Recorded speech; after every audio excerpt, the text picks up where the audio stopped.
Hello students, welcome to class 10th English worksheet। आज की worksheet में हम अपना लेसन कंटिन्यू करने जा रहे हैं triumph of surgery from the book footprint without feet. So देखते हैं आगे। Read the following extract and answer the questions that follow. कुछ ये हाईलाइट की हुई जो लाइंस हैं ये हमारे पिछले पार्ट में जो हमने कवर किया था लेसन उसको है, तो एक बार हम रिवाइज कर लेते हैं कि पिछली वर्कशीट में हमने क्या किया था और क्या था लेसन हमारा। Mrs Pumphrey loved her pet dog Tricky so much that she usually overfed him. She also had been giving him things that he shouldn't eat, due to which Tricky had started looking like a bloated sausage। हाँ, Mrs Pomfrey अपने dog को इतना प्यार करती हैं कि वो उसको बहुत ज़्यादा खाने के लिए देती रहती हैं और वो चीज़ें भी खाने के लिए देती हैं जो उसको नहीं खानी चाहिए।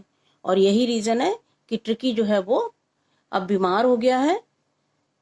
आई try to sound severe, now really mean this. If you don't cut his food right down and give him more exercise, he is going to be really ill।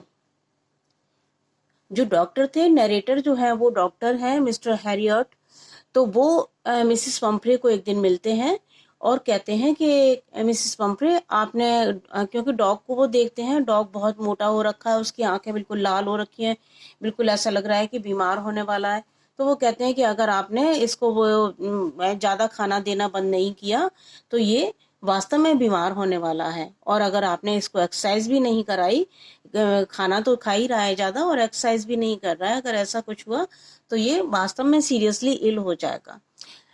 You must harden your heart and keep him on a very strict diet.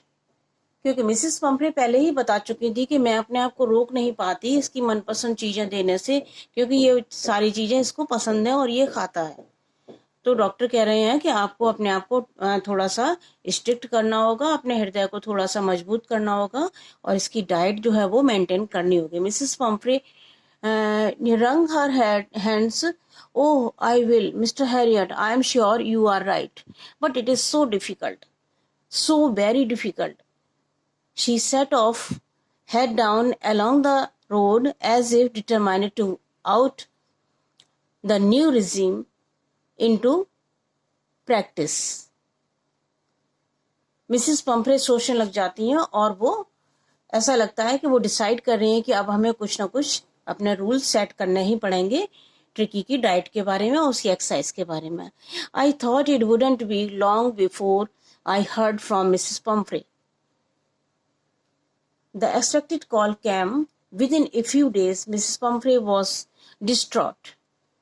Doctor को इतनी जल्दी उम्मीद भी नहीं थी कि Mrs Pomfrey का phone आ जाएगा और ट्रिकी फिर से इतनी जल्दी बीमार पड़ जाएगा, लेकिन ऐसा ही हुआ कि ट्रिकी बहुत जल्दी बीमार पड़ गया और मिसेस पम्फ्रे की कॉल उनके लिए आ गई। Tricky would eat nothing, refused even his favourite dishes. हाँ, क्या कहा उन्होंने कि ट्रिकी जो है वो कुछ भी नहीं खा रहा है, वो अपनी बहुत फेवरेट उसकी जो डिशेस थी वो भी खाने से मना कर रहा है। And besides he had bout of vomiting, और इसके अलावा वो वॉमिटिंग भी कर रहा है। He spend all his time lying on a rug panting. वो अपना जो उसका बिछाने का कपड़ा जो होता है जिस पर वो लेटता है सोता है वो वहीं पर लेटा रहता है। I had made my plan in advance. I suggested that he we hospitalize for about a fortnight to be kept under observation। Doctor ने पहले ही सोच रखा था कि अगर इस बार कुछ ऐसा हुआ तो हमें क्या करना है।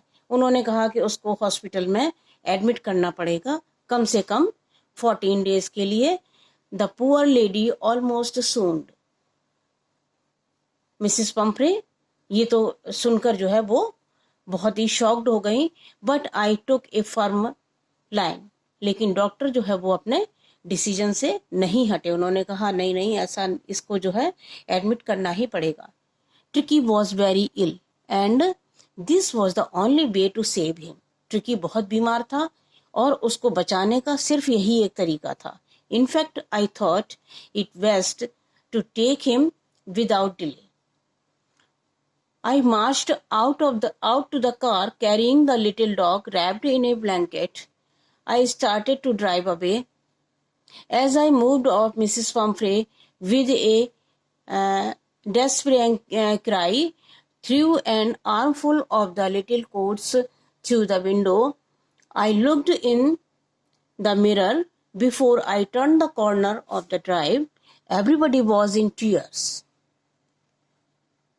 जो मिस्टर हैरियट थे वो उसको कंबल में लपेट के ले जाने लगे.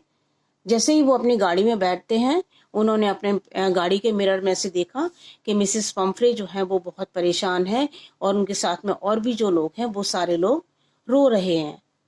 I turned the corner of the drive. Everybody was in tears. Out on the road, I glanced down at the pathetic little animal gasping on the seat by my side. वो कहते हैं रास्ते में मैंने ट्रिकी पर नजर डाली. वो बेचारा जो है जानवर बीमार हो रहा था और बिल्कुल ही हाँफ रहा था बुरी तरह से. उसको जो है ठीक से सांस भी लेने में परेशानी हो रही थी. वो इतना ज्यादा बीमार अपने आप को महसूस कर रहा था. I patted the head and Tricky made a brave effort to wag his tail. मैंने उसके सिर को थोड़ा सा जो है पैट किया, सहलाया और ट्रिकी ने अपनी पूरी ताकत से अपनी पूंछ हिलाने की कोशिश की. Poor old lad, I said, you haven't a kick in you, but I think I know a cure for you. हाँ, डॉक्टर कहते हैं कि मैंने तुम्हारे लिए सोच रखा है कि क्या तुम्हारा इलाज करना है. Now look at the questions. Answer the following question. Why did the speaker try to sound severe? For whom was the advice given and why? Where was the speaker going and with whom? पहला question देखिए. Why did the speaker try to sound severe? Sound severe means उन्होंने बहुत serious वे में कहा था. जो भी advice दी थी, क्या कहने की कोशिश करी थी, तो वो बहुत ही सीरियसली क्यों इतने सीरियस क्यों थे? वो सीरियस इसलिए थे क्योंकि उनको पता है कि ट्रिकी जो है अगर ऐसा ही चलता रहा तो वो बहुत बुरी तरह से बीमार होने वाला है. For whom was the advice given and why? जो एडवाइस उन्होंने दी थी वो किसके लिए थी और क्यों दी थी? जो एडवाइस उन्होंने दी थी वो ट्रिकी के लिए थी और इसलिए थी कि अगर ऐसा ही चलता रहा तो ट्रिकी बीमार हो सकता है. ज्यादा खाना उसकी सेहत के लिए ठीक नहीं है. Where was the speaker going and with whom? Speaker कहाँ जा रहा था और किसके साथ जा रहा था? तो स्पीकर अपने हॉस्पिटल जा रहा था और वो ट्रिकी को साथ लेकर जा रहा था उसको एडमिट करने के लिए. Why was everybody in tears? हर कोई रो क्यों रहा था? हर एक की आंखों में आंसू क्यों थे? तो आंसू इसलिए थे क्योंकि ट्रिकी जा रहा था. ट्रिकी अपने घर में बहुत ही प्यारा था सबको और कोई भी नहीं चाहता था कि ये उनसे दूर रहे. और डॉक्टर ने कहा था कि इसको कम से कम एक फोर्टनाइट के लिए इसको हॉस्पिटल में एडमिट करना है और वो उसको लेके जा रहे थे. तो इसी वजह से सारे लोग परेशान थे और रो रहे थे. To whom and why does the speaker say poor old lad? Poor old lad वो किसको कहते हैं? Poor old lad जब वो गाड़ी में बैठ जाते हैं तो ट्रिकी के लिए कहते हैं और इसीलिए कहते हैं क्योंकि वो उसका कोई दोष नहीं है. वो ज़्यादा खा लेता है और बीमार पड़ जाता है. उसको नहीं पता कि क्या उसके लिए अच्छा है और क्या उसके लिए गलत है. वो लालच में आ जाता है, खा लेता है और बीमार पड़ जाता है. इसीलिए वो उसको पुअर ओल्ड लैड कहा है उन्होंने. What cure did the speaker know? क्या क्योर उन्होंने सोच रखा था, क्या वो जानते थे? तो वो उनको पता था कि इसको जो है डाइट मेंटेन करनी है और दवाइयाँ कुछ भी नहीं देनी है. तो ये क्योर उन्होंने सोच रखा था. अब ये फर्स्ट टू 6 क्वेश्चंस के आंसर हम अपनी नेक्स्ट स्लाइड में देख लेंगे. अभी हम वोकैबुलरी वाले क्वेश्चन देख लेते हैं. Find the word from the passage which means. देखिए आपको एक वर्ड दिया हुआ है और उसके 2 सजेस्टिव आपको वर्ड दिए गए हैं. उसमें से आपको क्या करना है? सही वर्ड जो है वो टिक करना है. सीरियस. सीरियस इस पैसेज में सीरियस के लिए कौन सा वर्ड इस्तेमाल हुआ है? सिवियर, है ना. ऊपर आप बताया ना साउंड सिवियर, तो वो वर्ड जो है यहाँ पर सिवियर आप टिक करेंगे. Prescribed course of exercise and diet. इसके लिए क्या वर्ड यूज हुआ है? रिजीम. रिजीम होता है एक सेट आपका तरीका, कोई भी काम करने का, कोई भी आपका रूल फॉलो करने का, कि आप कोई भी अपना तरीका बनाते हैं कि हमें इस तरह से अब ये काम करना है, इस टाइम हम ये काम करते हैं, अपना रूटीन डिसाइड करते हैं, तो that means regime. Fainted specially from extreme emotions. Emotionally जब आदमी एकदम से कोई बहुत ही शॉक्ड हो जाता है और वो बेहोश हो जाता है, तब उसके लिए कौन सा वर्ड यूज हुआ है? सून्ड। एक्सट्रीमली वरीड, बहुत ज्यादा चिंतित होना, distraught. Next, a period of 2 weeks, fortnight. What is the opposite या एंटोनिम ऑफ? एक बार दिया हुआ है, उसके 2 आपको सजेस्टिव आंसर दिए हुए हैं और उसमें से आपको देखना है कि ऑपोजिट कौन सा है। हार्डेंड, हार्डेंड का ऑपोजिट हो गया सॉफ्टेंड। चीयरफुल, चीयरफुल का ऑपोजिट क्या हुआ? डिस्पेयरिंग। तो ये हो गए हमारे वोकैबुलरी वाले क्वेश्चंस। अब हम देखेंगे ऊपर के जो 6 क्वेश्चन अभी हमने रीड किए थे, उनके आंसर हम इधर देख लेते हैं। हाँ, ये आ गए आपके answer. The speaker tried to give serious advice because he knew that Tricky may fall seriously ill. Speaker ने जो सीवियर एडवाइस उनको जो है दी थी, वो इसलिए दी थी क्योंकि उनको पता था कि ट्रिकी जो है वो सीरियसली इल होने वाला है। The advice was given for tricky. Advice किसके लिए दी गई थी और क्यों दी गई थी? ट्रिकी को दी गई थी। Mister Harriet knew that over eating may cause him serious illness. हाँ, वो उनको लग रहा था, उनको पता था कि ओवर ईटिंग ट्रिकी को ज्यादा बीमार कर सकती है और इसीलिए उन्होंने वो एडवाइस जो है दी थी। आगे देखिए अगला question. The speaker was going to his hospital with Tricky who was ill. आपका थर्ड क्वेश्चन जो है कि स्पीकर कहाँ जा रहा था और किसके साथ जा रहा था, तो उसका आंसर है the speaker was going to his hospital with Tricky who was ill. Everyone was in tears. एक क्वेश्चन है आपका क्वेश्चन नंबर 4 कि हर कोई टीयर्स में क्यों था? Why everyone was in tears? तो because Tricky was going to hospital for treatment. Tricky hospital जा रहा था ट्रीटमेंट के लिए और इसीलिए सारे लोग दुखी थे।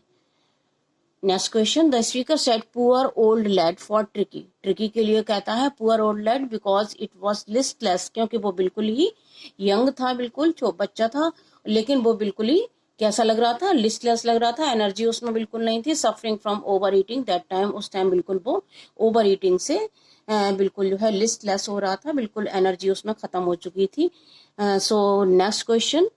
The speaker was confirmed that cutting down his diet may cure his illness. हाँ, तो क्या क्योर उन्होंने सोच रखा था ट्रिकी के लिए?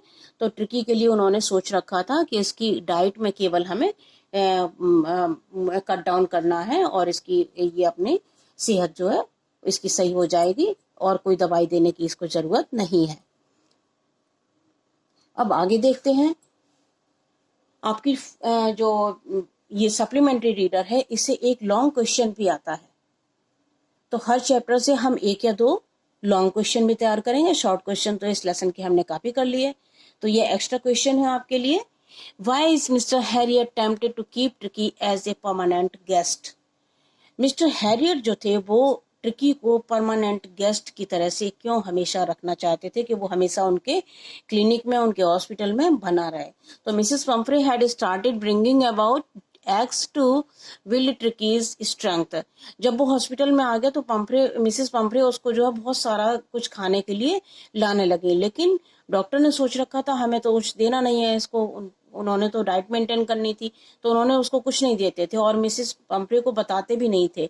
वो लाती रहती थी और वो कुछ मना नहीं करते थे, लेकिन ट्रिकी को नहीं देते थे।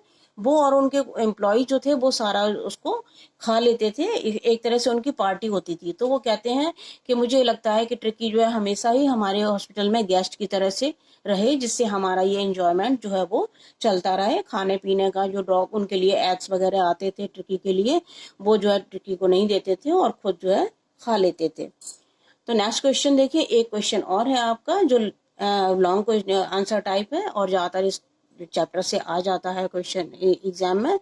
Why does Mrs Pumphrey think the dog a recovery as a triumph of surgery? हाँ, मिसेस पंफ्रे क्यों सोचती थी कि डॉग्स की रिकवरी जो है वो एक ट्रायम्फ ऑफ सर्जरी है। Mrs. Pumphrey thought that the dog's recovery was a triumph of surgery because in 2 weeks Tricky had recovered completely. क्योंकि 2 हफ्ते में ही ट्रिकी बिल्कुल ठीक हो गया था। तो वो सोचती है कि कोई लंबा ट्रीटमेंट इसको नहीं झेलना पड़ा, कोई सर्जरी वगैरह वगैरह इसको नहीं झेलनी पड़ी और देखो बड़ी जल्दी ये आराम से ठीक हो गया। And had been transformed into a hard muscle animal. When Tricky saw her, it leaps into her lap and licked her face. जैसे ही ट्रिकी ने उनको देखा वो दौड़ के उनकी गोद में चढ़ गया। She was so excited that tears starting rolling out of her eyes. खुशी में उनकी आंखों से आंसू आने लगे मिसेस पंफ्रे की। She declared Tricky's recovery as a triumph of surgery to express her happiness and gratitude towards the doctor. तो ये था आपका क्वेश्चन का आंसर। अब ये दोनों आंसर आप कर लीजिए, एक्स्ट्रा क्वेश्चंस हैं और अपनी वर्कशीट के फर्स्ट एक्सरसाइज भी कर लीजिए और ये भी कर लीजिए। Thank you so much.